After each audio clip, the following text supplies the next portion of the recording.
don't want to say it was meant to be that I had a cardiac arrest that day, but everything was lined up for me to survive. Yeah, it was January 15th, 2017. We had signed up for a 5K road race in Bedford called the Snowflake Shuffle. I got probably 3/4 of a mile in, and I don't really remember much after that. Running in this 5K, came up, saw there was something in the distance. There was a lot of folks on the side of the road, so pulled over to take a look, and lo and behold, there was a racer who was down.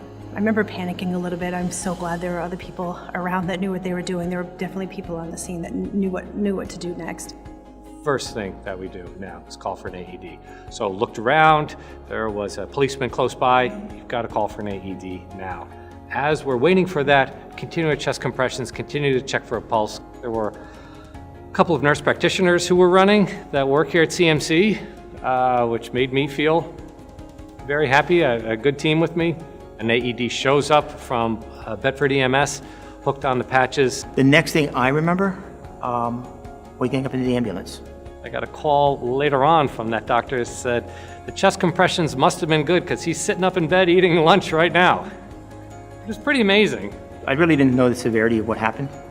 Then he started explaining what I had, cardiac arrest, and lucky to be around. A guy who goes down in a race, the chance of surviving that is pretty low. So he survived, and not only did he survive, but also he did very, very well. I've met him on the race course multiple times.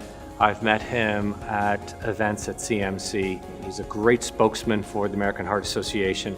He's a great spokesman for bystander CPR. Dr. Capilupo.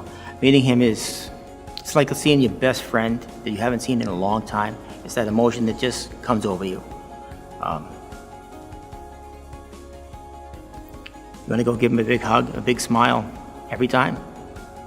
He's a beacon for cardiac health. He's a beacon for survivors. He's a beacon for what the Heart Association pushes all the time.